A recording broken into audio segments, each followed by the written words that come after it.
Bueno, muchas gracias por la invitación. Mi nombre es Ignacio Aravena, soy investigador de la Fundación Piensa y también soy fellow en Economía Urbana en la London School of Economics, donde estoy trabajando desde allá hace un tiempo. Les quiero hacer una breve descripción de la presentación, va a ser bastante breve, son 7 PPT simplemente. Y voy a hablar de tres temas. Primero, del ethos del proyecto. El proyecto tiene dos almas y yo creo que es importante distinguir entre ambas porque hay cosas que consideramos que son bastante importantes, relevantes de atender y otras que mezcladas con la primera alma podrían ser un poco difíciles de llevar a cabo. Voy a hacer algunos comentarios breves y particulares sobre un artículo. Yo les enviaré una minuta con el detalle de cada uno de estos argumentos para que tengan en su poder después de la presentación. Y después me voy a detener finalmente en los artículos transitorios, donde yo sí creo que ahí hay harto espacio para discusión, sobre todo en el primero y el segundo. Eh, Nosotros tenemos un problema a nivel país, tenemos el riesgo, tenemos campamentos, tenemos un elevado porcentaje de campamentos que están expuestos a riesgo y por lo tanto los dos van muy de la mano. Eh, pero además tenemos nuevas problemáticas. Y primero que todo es que en un nuevo contexto de cambio climático, la prevención viene a ser bastante importante porque lugares que antes no eran afectados por fenómenos naturales, hoy en día sí están expuestos o su patrón de riesgo ha aumentado y por lo tanto eso hace que la configuración de nuestra normativa hoy en día no dé una amplia respuesta a estos problemas. Sin embargo, por otro lado, no solo tenemos un aumento del riesgo, sino que también tenemos una expansión urbana informal asociada a la falta de infraestructura, de servicios y todo lo que nosotros necesitamos para poder tener un habitar seguro y de buena calidad. Y ustedes pueden ver que esa imagen, que es de un cerro Niño del Mar, campamento Manuel Bustos, parcialmente quemado por el incendio, se puede replicar a lo largo no solo de la quinta región, sino que de distintas zonas del país. ¿Por qué es importante esta ley de una u otra forma? Porque tenemos una gran base de comunas desactualizadas que hoy en día no solo tienen su regulación eh, con más de 10 años de vigencia, sino que además los conceptos de riesgo no han sido debidamente incorporados. MIMBU ha establecido también en sus mapas que hay una gran cantidad de campamentos que están en zonas de riesgo, hay otros que están en zonas simplemente no edificables, pero más aún, otras instituciones como Techo han demostrado que también una gran cantidad de campamentos que no están identificados en estas zonas de riesgo, sí están afectos a algún tipo de riesgo que hoy en día ninguna normativa los recoge y por lo tanto, si nosotros los vemos, podemos pensar que son campamentos que están exentos de problemas cuando en verdad no es así. Cambiar la regulación parece bastante imperante, pero este es un proceso como el expresidente de la Comisión Nacional de Desarrollo Urbano, hoy en día territorial, Sergio Beresville, dijo un proceso bastante lento, cambiar un plan regulador toma tiempo y por lo tanto necesitamos hacernos cargo de este problema. Sin embargo, y yo quiero mostrar la complejidad de esto es el polígono que ustedes pueden ver en verde del incendio del 2024 que afectó a Viña del Mar y las comunas aledañas. A la derecha podemos ver un plano de distintos campamentos, los que están en color lila o fucsia, son campamentos que están en zona de riesgo, pero hay otros que no están en zona de riesgo y como pueden ver en la intersección de los polígonos y que yo destaco en amarillo, sí fueron afectadas por los incendios. Por lo tanto, riesgo con lo que se define versus con lo que está pasando en la realidad, eh, tienen una discrepancia que necesitamos atender. Ahora, en relación a los artículos en particular, voy a dedicarme mucho tiempo a riesgo, pero sí creo que hay algunos comentarios técnicos que vale la pena mencionar, como por ejemplo el artículo número 2 del numeral 3 donde se habla de precio justo. Esto no es primera vez que sucede, yo creo que acá hay un problema de traducción. Por lo general en inglés se habla del fair price, que su traducción literal es precio justo, pero según distintas normativas de valorización deberíamos estar hablando de precio razonable, que son las normas IFRS en su documento 13, 16 y 20 y algo, lo destacan, y si es que se habla de precio razonable, muchas veces el precio de mercado. Sin embargo, tenemos un problema general porque la valorización de predios que están tomados, o por ejemplo que son fuera del radio urbano y que después se van a construir, el valor de mercado de cualquier comparable no se va a condecir con la realidad edificable de lo que se está haciendo y por lo tanto hablar de precio justo yo creo que amerita una discusión un poco más profunda sobre su definición y sobre todo del mecanismo de compensación que se está haciendo esto, puesto que sobre todo el Servicio de Impuestos Internos, en muchos casos los predios para desarrollo inmobiliario o para proyectos de gran escala, no tienen comparables porque muchas veces se conforman más de un predio, se generan beneficios de fusión y otros elementos que hacen que el precio se vea aumentado con respecto a lo que realmente se pagó. Por lo tanto, es importante discutir una palabra que parece tan inocua, pero que en la realidad y con ajuste a normativas internacionales vale la pena definir un poco más. Con respecto al artículo 3, en el numeral 1, hay una serie de campamentos que, como ya mencionadamente, están en riesgo. Y por lo tanto, es importante tomar atención sobre cómo se va a definir el riesgo, porque en muchos casos, a lo largo de la propuesta de ley, no solo en el artículo 3, numeral 1, se habla de riesgo previo, de riesgo definido y una serie de aspectos técnicos que, si bien son muy atingentes, la realidad del cambio climático de los últimos 3 o 4 años nos detenta otros tipos de patrones que tenemos que tener en consideración y por lo tanto es importante que no solo se hable de lo que ya está medido, sino que efectivamente se actualice la definición de riesgo, sobre todo si es que queremos trabajar con campamentos que tengan estrategia de erradicación. Un caso bastante icónico, el campamento Manuel Bustos, el cual tiene estrategia de erradicación, pero que siempre ha sido devastado por los incendios y por lo tanto, esto es como el huevo de la gallina, tenemos que poner un poco de atención a eso.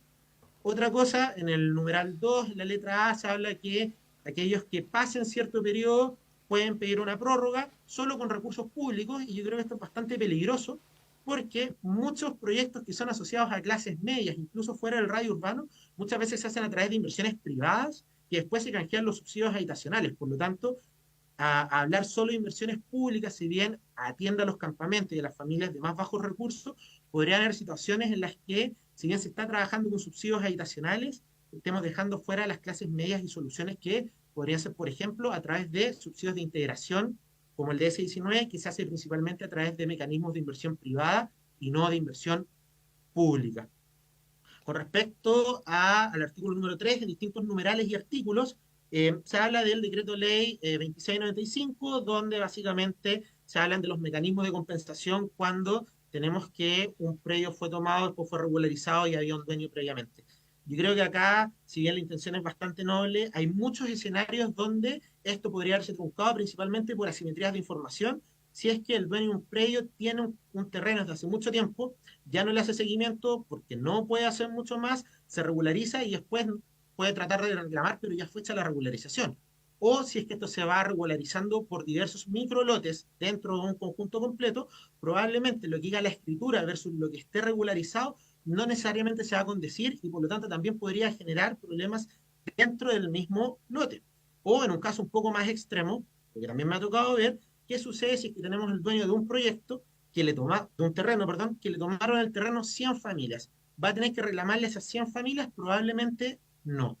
Pero si le tiene que reclamar a esas 100 familias, después ¿a quién le va a cobrar? ¿A esas 100? Por lo tanto, yo creo que es bastante importante en el caso de que se decida continuar con esto, lo cual yo creo no es una buena idea, sí que haya un procedimiento de información y que haya una campaña pública para informar que se va a producir esto y que va a ser dentro de un marco de tiempo para que los dueños del suelo puedan tomar acciones al respecto.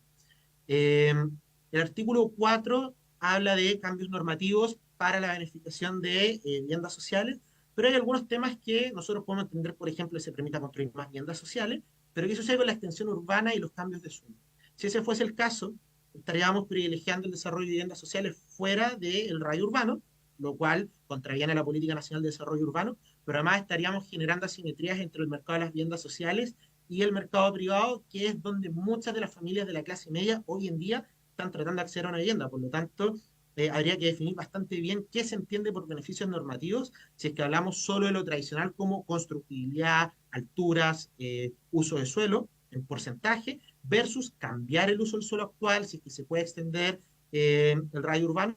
cosa que va a ser bastante importante, sobre todo cuando hablemos de los transitorios. Pero sí quiero destacar algo, y lo pongo acá con un semáforo verde, que si hay algo muy bueno en esta norma es que hay decisiones técnicas donde la participación ciudadana, si bien siempre va a ser importante, en estos casos no necesariamente lo es, porque la definición de un área de riesgo es una discusión técnica que hay que tener en torno a los distintos actores y por lo tanto más que participación ciudadana, que es uno de los procesos que más demora estos cambios, yo creo que es bastante importante y además que se ponga el foco en la factibilidad técnica y económica. Sin embargo, dentro de las factibilidades técnicas, como mencionaba anteriormente, en muchos casos se habla de estudios de riesgos ya hechos y no de actualizaciones, y como podemos ver en la foto que yo les mostré del incendio anterior, eso sí puede ser un problema. ¿Dónde yo creo que están las mayores dificultades? En los artículos transitorios, puesto que la mayoría de los artículos de la ley proponen trabajar sobre la base de lo que es riesgo comúnmente tal. Sin embargo, por ejemplo, en el transitorio número 1, se habla de riesgo histórico, no se permite la densificación, siendo que uno de los principales caminos para poder desarrollar viviendas en masa, lo cual es un problema. Si hablamos de riesgo histórico, probablemente campamentos como los de Viña del Mar, que puedan tener una estrategia de erradicación, no van a poder ser factibles y eso nos pondría en un problema. Y por supuesto, si es que hacemos eso, estaríamos aceptando que se construyan campamentos en zonas que son bastante peligrosas y a lo mismo sea una vivienda formal o informal, el riesgo de incendios, como nos mostró el Olivar, es bastante problemático. Donde yo sí creo que está el mayor problema, y creo que acá es una solución fácil, pero que requiere atención, es que en el artículo 2 del numeral 1, donde se le da la facultad al presidente de la República para poder actualizar los planes de riesgo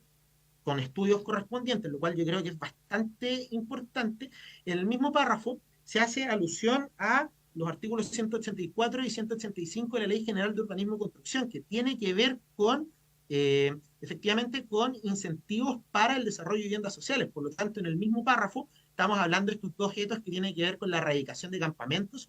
versus con el concepto de riesgo. Yo creo que esas cosas tienen que ser discutidas por separado, porque como ya he mencionado, si es que aceptamos construir viviendas sociales, podemos tener problemas, y si es que en el artículo 1 el SERVI, por ejemplo, no puede aplicar la densificación, algunos incentivos urbanos tampoco van a ir de la mano. Por lo tanto, tenemos que definir bastante bien si vamos a qué tipologías de proyectos se van a permitir, pero además qué riesgo e incentivos deberían correr en tracks separados, porque uno de los objetos de esto es poder actualizar el riesgo, que es bastante importante, pero lo otro es qué se hace con los campamentos. Y erradicar campamentos hoy en día, zonas riesgosas, yo creo que es un riesgo que todavía el proyecto de ley no logra mitigar. Y por lo mismo, el artículo 3 habla sobre exactamente esto, y yo creo que es importante, como ya he mencionado bastantes veces, tenerlo en consideración.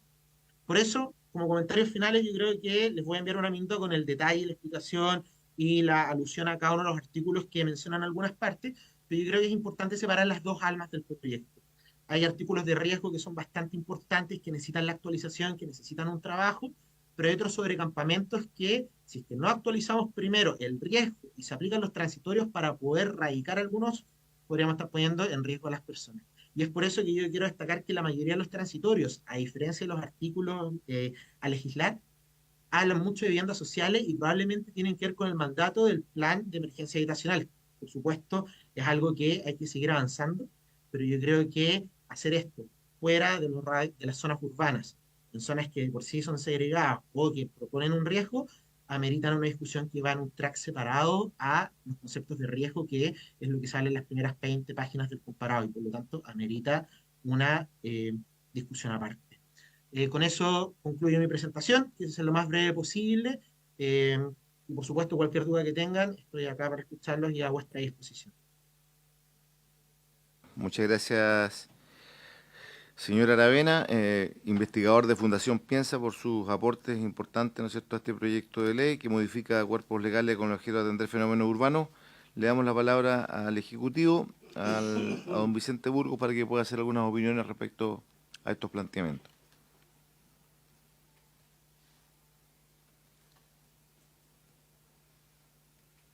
Sí, presidente.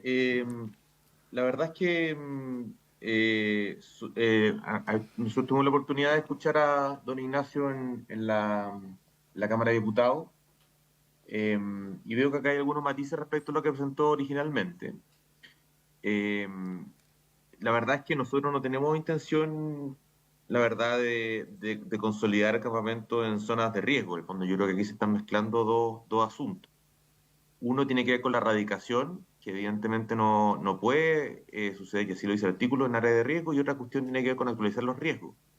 La erradicación de campamentos es una de las muchas estrategias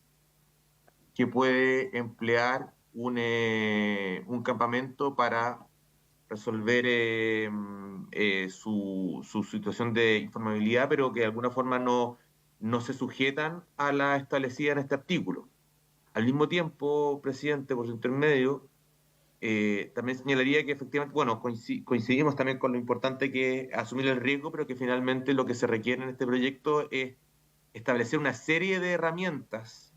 de manera de poder atender distintos fenómenos. No se trata de que en todos los territorios se van a utilizar todas las herramientas, sino que son finalmente distintas herramientas que van a quedar a disposición de la Seremía de Urbanismo respectivas para afrontar distintas situaciones. Entonces, eso quizás podemos resaltarlo más en el proyecto, pero bajo ningún punto de vista se pretende implementar todo en todo sector, sino que al contrario, se pretende disponer de estas posibilidades justamente para resolver problemas específicos que venimos enfrentando hace años, a partir de situaciones de planificación, situaciones consolidadas y también de situaciones de loteo irregulares, que son finalmente los que atendió el expositor en su presentación. Eso, presidente. Muchísimas gracias, don Vicente. No sé si algún colega parlamentario quiere hacer alguna opinión. ¿Quiere agregar algo más, señora Aravena? Presidente, muchas gracias por la palabra. Y para responderle a don Vicente, que yo creo que efectivamente son distintas herramientas para distintos casos, pero podría darse el caso, por eso yo creo que más que cerrar la puerta o abrir la puerta a ciertas cosas, hay algunas que merecen un poquito más de definición. Y voy a leer, por ejemplo, en el comparado en la página número 22, donde se habla que con dicho fin la autoridad deberá ponderar la existencia de estudios de amenazas o antecedentes históricos de eventos que ameriten un análisis de riesgo. Y eso va dentro del contexto de que las secretarías regionales pueden, en el fondo, extender el radio urbano para poder erradicar campañas. Un caso histórico, Manuel Bustos, que está fuera del radio urbano, que parte de eso tiene estrategia de erradicación, que hoy en día no necesariamente todas las partes aparecen en zonas de riesgo, pero que sí se ha quemado anteriormente. Por lo tanto, en torno a cómo está escrito el artículo hoy en día, podríamos estar desarrollando un proyecto en uno de los campamentos históricos más grandes del país, que podría estar en una zona de riesgo, solo que hoy en día no está definida. Y por eso mi invitación es a que probablemente en zonas, y sobre todo que ya han sido afectadas por incendios u otros riesgos naturales, probablemente es importante actualizar el riesgo antes de tomar la decisión de, por ejemplo, extender el radio urbano o permitir que se construya. Pues yo creo que importa primero el riesgo antes que la estrategia de erradicación. Muchísimas gracias. Janet, ¿quiere decir algo al parecer? No está levantando la mano. Buenos días a todos y todas. Sí, un comentario muy breve respecto de la exposición que me pareció muy interesante. En relación al tema de la regularización de la 20.234 de loteos irregulares, en donde hizo una referencia a la inversión pública. ¿Y por qué se dejaba solo las prórrogas en el caso de las inversiones públicas? Yo creo que básicamente este es un tema que la Comisión conoce bien, se vio cuando se hizo la prórroga de la ley, que hay, una vez que el Servio hace el plano de loteo, es necesario para regularizar en definitiva, una vez obtenida la aprobación provisoria del loteo, es necesario hacer las obras de urbanización y normalmente, y se habilitó a las personas que viven en el loteo irregular para postular a fondos públicos. Y los fondos públicos tienen un desarrollo por la presentación que hay que hacer del proyecto a la respectiva organización, le hace la Dirección General de Aguas, le hace el MIMBU, le hace el Servio. Entonces, en esa presentación que se hace, que se tramita a través del Sistema Nacional de Inversiones y que tiene que tener rentabilidad económica y social, pasan muchos años. Esos son los procesos y por eso siempre se ha planteado que en este caso estamos hablando de inversiones con fondos públicos que por la forma en que tienen de obtenerse tienen estos largos periodos de duración. No nos estamos refiriendo a los casos del DS-19, en donde además aplaudiría, lo digo de buena fe, si alguna inmobiliaria fuera a hacer un DS-19, por ejemplo, en el campamento Manuel Bustos. O sea, no estamos hablando de esos casos, estamos hablando básicamente de los casos en los cuales la regularización tiene que asumirla el Estado como un todo. Ese pequeño comentario. Gracias. ¿Palabras finales para la señora Aravena? Solamente responderle a la señora Janet, muchas gracias por aclarar ese punto, pero yo creo que también es bueno ver, por ejemplo, lo que ha sucedido más al sur de Chile, en comunas, por ejemplo, como el Maule, en Talca, donde inmobiliarias que han desarrollado proyectos de S19 lo han hecho en conjunción con los comités de vivienda, y ellos han desarrollado los proyectos, han urbanizado y han hecho inversión que es privada, que se va a ver beneficiado en un 20, un 30% por viviendas sociales. El otro 70% va a estar destinado a las clases medias, sobre todo en esa época donde los subsidios estaban limitados hasta las 2.000 UF. Bajo hoy en día como está dicho, que eso sea con recursos públicos, si es que hubiese sido eso, le hubiésemos dicho que no a muchos proyectos inmobiliarios desarrollados en distintas regiones, porque claro, efectivamente en Viña es difícil porque el valor del suelo quizás no lo permite, pero si nos salimos de las 3 áreas metropolitanas del país, probablemente sí hay empresas privadas que están dispuestas a correr con esa inversión, trabajar con los comités de vivienda y hoy en día no podrían tener acceso a esta prórroga. Por eso yo creo que más que el recurso público es la finalidad que yo creo que lo que están buscando, que es que si se están haciendo proyectos de vivienda social, que sean acogidos de manera con el fin social que tienen y no quién está realizando la inversión o no por la prórroga, porque ustedes pueden ver que, de hecho, ayer en el diario oficial salió una prórroga para los permisos de edificación porque el momento inmobiliario, el termómetro está bastante malo. Entonces, si nosotros hacemos distinción entre inversión público y privado, probablemente podríamos estarle diciendo que no a muchos proyectos que aluden a la clase media y que podrían caer dentro de esta definición. Muchas gracias, señor presidente.